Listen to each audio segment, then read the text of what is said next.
Hello everyone, welcome to our channel. आज का हमारा डिस्कशन अगेन कंपनी लॉ के एमसीक्यूज पे है। जैसा कि सबको पता होगा कि हमने कंपनी लॉ के बहुत सारे एमसीक्यूज ऑलरेडी चैनल पे अपलोड कर दिए हैं। फिफ्थ सेशन हमने लास्ट क्लास में अपलोड किया था और आज हमारा लास्ट सेशन है कंपनी लॉ एमसीक्यूज से रिलेटेड, जहां हम अगेन 40 एमसीक्यूज डिस्कस करने वाले हैं। ये सारे एमसीक्यूज हर एक कॉमर्स बेस्ड कॉम्पिटिटिव एग्जाम्स के लिए इक्वली रेलेवेंट है। अगर आप एमकॉम एंट्रेंस एग्जाम की प्रिपरेशन कर रहे हो, यूजीसी नेट की प्रिपरेशन कर रहे हो या किसी भी commerce based related competitive exams की प्रिपरेशन कर रहे हो, तो कंपनी लॉ या कंपनीज एक्ट 2013 से तो देखो एग्जाम में क्वेश्चंस आते ही आते हैं और उन्हीं से रिलेटेड हमने बहुत सारे एमसीक्यूज शेयर किए हुए हैं। आज हमारे लास्ट 40 एमसीक्यूज हैं। इसके बाद हम लोग इनकम टैक्स के कुछ एमसीक्यूज डिस्कस करेंगे। आज के क्लास की पीडीएफ आपको हमारे टेलीग्राम चैनल पे मिल जाएगी और टेलीग्राम चैनल की लिंक आपको डिस्क्रिप्शन बॉक्स में दी गई है। हमने ना व्हाट्सएप पे भी एक चैनल ड्राफ्ट किया है, उसकी लिंक भी आपको डिस्क्रिप्शन बॉक्स में हमने प्रोवाइड की है। वहां पे भी आपको क्लासेस की सारी पीडीएफ अवेलेबल कराई गई है। ठीक है, तो चलो फिर जल्दी से अपना आज का डिस्कशन सेशन स्टार्ट करते हैं। जहां हमारे पास सबसे पहला क्वेश्चन है, notice of adjourn meeting is not required of a meeting is. देखो, जो अडजर्न मीटिंग होता है, जनरली हमने लास्ट क्लास में बताया था कि अगर मान लो मीटिंग स्टार्ट होने के 30 मिनट्स के अंदर अंदर कोरम नहीं पूरा हुआ है तो उस केस में क्या होता है कि आप मीटिंग को अडजर्न कर देते हो। ठीक, और भी बहुत सारे रीजंस हैं मीटिंग के एडजर्नमेंट के, हम लोग अभी उस पर डिस्कशन नहीं करेंगे। बेसिकली ये पूछा गया है कि जब मीटिंग का एडजर्नमेंट होता है तो किस पॉइंट ऑफ टाइम पे नोटिस की जरूरत नहीं होती है। अगर आपने मीटिंग एडजर्न की एंड वहां पे time, place and date mention कर दी कि किस टाइम पे, किस प्लेस पे और किस डेट पे ये एडजर्न मीटिंग कंडक्ट होगी, तो उस केस में आपको नोटिस की रिक्वायरमेंट नहीं होती है। ऑप्शन देखते हैं, adjourn for want of quorum, adjourn sine die, adjourn for more than 30 days, none of the above. ये तीनों ही ऑप्शन करेक्ट नहीं है बेसिकली। तो अगर मान लो हम ये कह रहे हैं कि हमने मीटिंग एडजर्न की बट वहां पे टाइम, डेट और प्लेस मेंशन नहीं किया, तब उस केस में नोटिस की रिक्वायरमेंट होगी। क्लियर? अच्छा, एक और केस में नोटिस की रिक्वायरमेंट होती है, अगर आपने मीटिंग 30 डेज के बाद रखी, मतलब 30 दिन के अंदर अंदर रखा है तब तो वेल एंड गुड है, बट अगर मोर देन 30 डेज आपने ले लिया फॉर एडजर्न मीटिंग तो उस केस में भी नोटिस की रिक्वायरमेंट होती है। तो यहां हम क्वेश्चन में चेंज करें, notice of adjourn meeting is required in case of adjournment for more than 30 days. ये याद रखना कि नोटिस दो केसेस में जरूरी है। पहला, अगर आपने एडजर्न मीटिंग 30 दिन के बाद रखी है, और दूसरा अगर आपने टाइम, डेट, प्लेस मेंशन नहीं किया है। क्लियर? तो क्वेश्चन हमने चेंज कर दिया है यहां। Next, dash is the official recording of the proceedings of a meeting. Official recording की बात करें तो मिनट्स की बात कर रहे हैं, ऑप्शन बी करेक्ट होगा।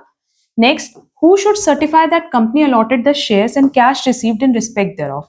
देखो, कंपनी ने शेयर्स अलॉट किया है, उसके लिए पैसे रिसीव किए हैं, इसके लिए जो सर्टिफिकेशन है वो कंपनी सेक्रेटरी करता है विथ 2 डायरेक्टर्स। ठीक, तो ऑप्शन देख लेते हैं, auditor, director, shareholder, member. No doubt correct answer होगा बी, डायरेक्टर। ये जो सर्टिफिकेशन है ये कंपनी सेक्रेटरी के साथ साथ 2 डायरेक्टर्स करते हैं। क्लियर?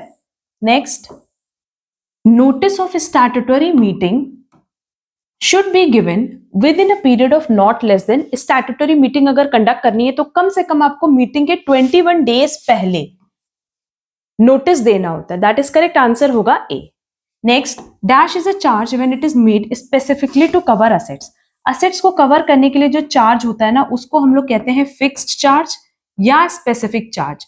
बेसिकली दोनों चीज सेम ही है, फिक्स्ड चार्ज और स्पेसिफिक चार्ज। हमारे पास ऑप्शन में फिक्स्ड भी दिया है, स्पेसिफिक भी दिया है, floating.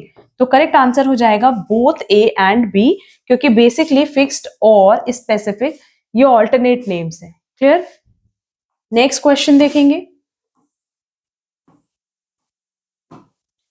The person to whom the rights and duties are endorsed. वो पर्सन जिसको आपने राइट्स एंड ड्यूटीज इंडोर्स्ड किया है उसको हम लोग कहते हैं ट्रांसफरी, और जो ट्रांसफर करता है राइट्स एंड ड्यूटीज उसको कहते हैं ट्रांसफरर। तो ऑप्शन ए करेक्ट होगा।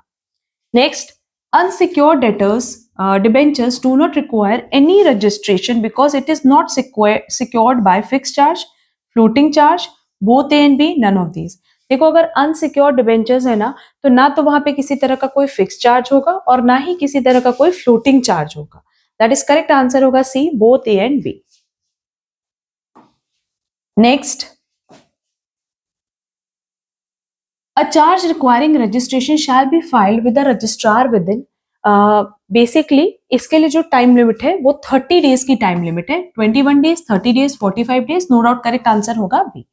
Next, dash specifies the time limit within which share certificate is to be delivered. Section 110, section 111, section 112, section 56, sub section 4 clause A. Basically अगर हम लोग companies act 2013 की बात करें तो जो टाइम लिमिट है शेयर सर्टिफिकेट डिलीवर करने का उसको मेंशन किया गया है in section 56 sub section 4 clause A, और ये टाइम लिमिट कितना है, 2 months from the date of incorporation. Clear?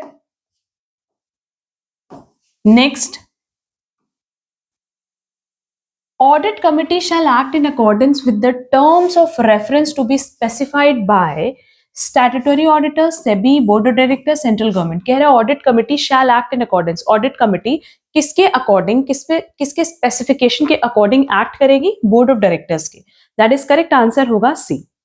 Next, which of the following can issue share warrant. हमने लास्ट क्लास में बताया था कि शेयर वारंट क्या होता है, कि ऐसा डॉक्यूमेंट जिसके होल्डर के पास ये राइट होता है कि वो कंपनी के शेयर्स को परचेज कर सकता है एक पर्टिकुलर फिक्स प्राइस पे फ्यूचर डेट में। क्लियर? तो शेयर वारंट सिर्फ और सिर्फ पब्लिक कंपनी इशू कर सकती है। क्यों? क्योंकि प्राइवेट कंपनी में तो पब्लिक का किसी तरह का कोई होल्डिंग होता ही नहीं है। क्या पब्लिक अपना पैसा लगा सकती है प्राइवेट कंपनी में? नहीं। तो करेक्ट आंसर हो जाएगा A. Next, when there is an untrue statement in a prospectus, who can sue? देखो इसमें ना ये ऑप्शंस इनकरेक्ट हैं। बेसिकली अगर हम लोग बात करें तो प्रोस्पेक्टस में अगर कोई अनट्रू स्टेटमेंट है तो उस केस में आप किसके अगेंस्ट केस फाइल कर सकते हो, हर उस पर्सन के जिसने प्रोस्पेक्टस इशू करते टाइम ऑथराइज किया हो, जैसे कंपनी के डायरेक्टर्स, कंपनी के प्रमोटर्स और एनी अदर इंडिविजुअल्स। ठीक है, तो यहाँ जो ऑप्शंस दिया है, subscribed in primary market, subscribed in secondary market, right issue, ये बेसिकली ऑप्शंस इनकरेक्ट है। करेक्ट आंसर होगा D, none of the above, कि अगर प्रोस्पेक्टस में कोई भी अनट्रू स्टेटमेंट है तो नो डाउट उस स्टेटमेंट को, उस प्रोस्पेक्टस को जिसने ऑथराइज किया है उसके अगेंस्ट आप एक्शन ले सकते हो, उसके अगेंस्ट हम केस फाइल कर सकते हैं। Clear? Next, the time gap between two AGMs shall not exceed. देखो अगर एनुअल जनरल मीटिंग्स की बात करें तो सबको पता है कि फाइनेंशियल ईयर एंड होने के 6 मंथ के अंदर अंदर आपको एजीएम कंडक्ट करना होता है। ठीक है, और कम से कम 2 एजीएम्स के बीच में 15 मंथ्स का गैप होना चाहिए। दैट इज करेक्ट आंसर होगा ए, 15 मंथ्स। क्लियर? अच्छा, एक और पॉइंट यहाँ पे क्लियर करते हैं कि अगर हम लोग एनुअल जनरल मीटिंग की बात करें तो जो पहली एजीएम होती है ना, वो फर्स्ट फाइनेंशियल ईयर के एंड के 9 महीने के अंदर अंदर आप कंडक्ट कर सकते हो। And other than first AGM, बाकी के लिए जो टाइम पीरियड है वो फाइनेंशियल ईयर एंड होने के 6 मंथ्स का आपको टाइम दिया गया है। क्लियर? नेक्स्ट है, if a new company gets registered with the name which resembles the name of an existing company then it should apply to whom. वैसे तो देखो यहाँ पे सेंट्रल गवर्नमेंट के पास ये राइट है कि वो आपको अपनी कंपनी का नाम चेंज करने के लिए बोलेगा, बट आपको अप्लाई किसको करना होता है? NCLT, SEBI, ROC, registrar of companies को अप्लाई करना होता है। तो करेक्ट आंसर होगा C. Next, MOA should be informed in case of a company limited by guarantee not having share capital।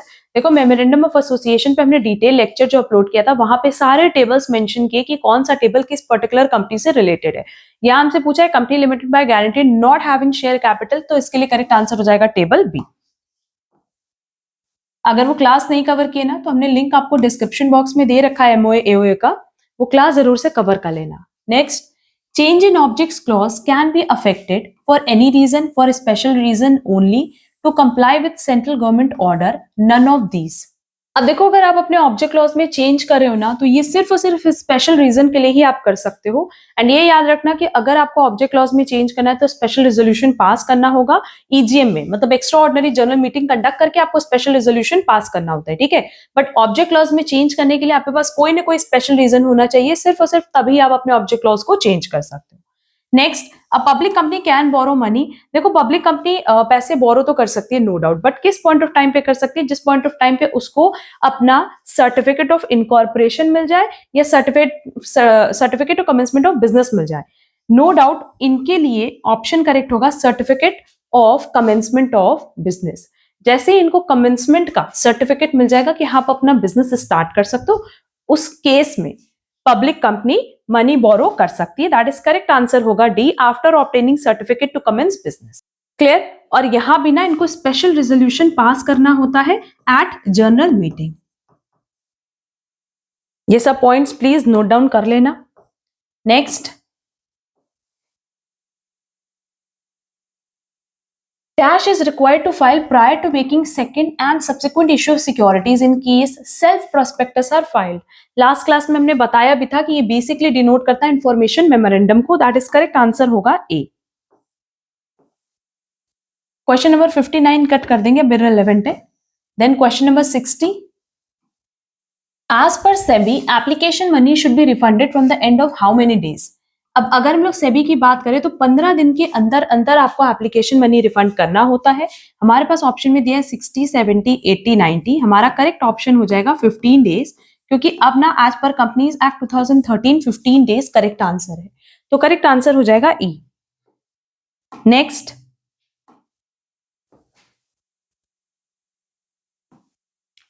A company cannot pay underwriting commission unless it is authorized by its। अगर आपको underwriting commission पे करना है तो आप सिर्फ और सिर्फ तब पे कर सकते हो जब आर्टिकल ऑफ एसोसिएशन में इसको ऑथराइज किया गया होगा।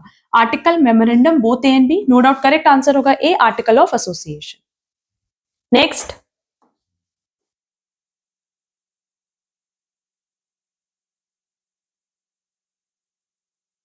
Small deposits means a depositor who deposits a sum not exceeding dash in a financial year. अगर आपने 20,000 से ज्यादा डिपॉजिट नहीं किया है तो उस केस में आपको स्मॉल डिपॉजिट या स्मॉल डिपॉजिटर माना जाएगा। दैट इज करेक्ट आंसर होगा B, 20,000। Next, dash declares a company as a sick company. कौन कंपनी को सिक कंपनी डिक्लेयर करती है कि वो कंपनी बीमार है? ये राइट किसके पास है? BIFR, MRTP, फेरा, नन ऑफ दीज। अगर हम लोग बात करें सिक कंपनी की तो करेक्ट आंसर क्या होगा? ABIFR, जिसका फुल फॉर्म है board for industrial and financial reconstruction, क्योंकि इनका काम क्या है कि ये रिकंस्ट्रक्शन करते हैं, इंटरनल रिकंस्ट्रक्शन। भाई अगर कंपनी अंदर से बीमार है तो आपको रिकंस्ट्रक्शन तो करना होगा, एक्सटर्नली नहीं बल्कि इंटरनली। तो बेसिकली उसमें पूरा प्रोसेस होता है कि आप उनके जो भी क्रेडिटर्स हैं, जो भी डेट्स हैं, उनको कम कर देते हो, उनको राइट ऑफ कराते हो, सो दैट वो कंपनी के जितने भी लॉसेस हैं उनको राइट ऑफ कर सके। तो ये काम किसका है? BIFR का। Next, which of the following is not a member of a company. अब कंपनी के मेंबर कौन नहीं बन सकते? Partnership firm, foreigner, government, HUF। अगर कंपनी की बात करें तो पार्टनरशिप फर्म कभी भी उसका मेंबर नहीं बन सकता। दैट इज करेक्ट आंसर होगा A. Next, capital redemption reserve that is CRR, ये किसके लिए यूज हो सकता है? Only for the issue of bonus shares. That is correct answer होगा A, fully paid bonus shares. Next, transfer of shares is affected by. देखो shares का जो ट्रांसफर है ना वो सेल से तो अफेक्ट होता है, बट डेथ एंड इंसॉल्वेंसी से भी अफेक्ट होता है। ऑप्शन में देखो सेल्स दिया है, डेथ दिया है, इंसॉल्वेंसी दिया है। प्राइमरीली देखा जाए सबसे पहला जो बेसिक रूल होता है वो ये होता है कि वो सेल से अफेक्ट होता है। ठीक है, जैसे आपने किसी को सेल किया उसी से वो बेसिकली अफेक्ट होगा। अगर ए ने अपना शेयर बी को ट्रांसफर किया है, सेल किया है, तो उस पॉइंट ऑफ टाइम पे ट्रांसफर ऑफ शेयर सर्टिफिकेट बनता है। बट अगर किसी पर्सन की डेथ हो गई, इंसॉल्वेंसी हो गई, तो उस केस में भी ट्रांसफर ऑफ शेयर्स एप्लीकेबल होगा। तो एज पर गिवन ऑप्शन तो करेक्ट आंसर तीनों ही है, बट प्राइमरीली देखा जाए जो बेसिक रीजन है वो है सेल्स, तो करेक्ट आंसर मानेंगे A, sales. Next, debentures which do not have the charge on the property of the company. Charge ना हो मतलब मॉर्टगेज ना किया हो, तो बट ऑब्वियस हम किसकी बात करें? अनसिक्योर्ड डिबेंचर्स की। अनसिक्योर्ड डिबेंचर्स मतलब जिसके अगेंस्ट किसी भी तरह की कोई सिक्योरिटी आपने प्रोवाइड नहीं की है, तो करेक्ट आंसर हो जाएगा B. Next, notice of statutory meeting should be attested by at least. अगर आपने स्टैट्यूटरी मीटिंग के लिए नोटिस बनाया है, जो कि जनरली होता है मीटिंग के 21 डेज के पहले आपको प्रोवाइड करनी होती है, तो वो कम से कम 2 डायरेक्टर्स के थ्रू अटेस्ट होना चाहिए, साइन होना चाहिए। दैट इज करेक्ट आंसर हो जाएगा B. Next, in which one of the following cases an ordinary resolution may be passed? Option देखते हैं, commencement of a new business, alteration of articles, compulsory winding up of the company, none of the above. देखो, अगर हम new business start कर रहे हैं, article का alteration कर रहे हैं या कंपनी का वाइंडिंग अप कर रहे हैं, तो इन तीनों ही केसेस में ऑर्डिनरी रेजोल्यूशन नहीं रिक्वायर्ड होता, बल्कि स्पेशल रेजोल्यूशन रिक्वायर्ड होता है। तो as per given option correct answer हो जाएगा डी, कि यहां कोई भी ऐसा ऑप्शन नहीं जिसमें ऑर्डिनरी रेजोल्यूशन की जरूरत हो। Next, a company can not declare a dividend at, company dividend कब नहीं डिक्लेयर कर सकता? देखो, कंपनी डिविडेंड डिक्लेयर कर सकता है किसी भी ऐसी मीटिंग में जो कि शेयर होल्डर से रिलेटेड है, लाइक एनुअल जनरल मीटिंग और extra ordinary general meeting. But अगर बोर्ड मीटिंग हो रही है, बोर्ड कमिटी की मीटिंग हो रही है, तो उस केस में आप डिविडेंड डिक्लेयर नहीं कर सकते।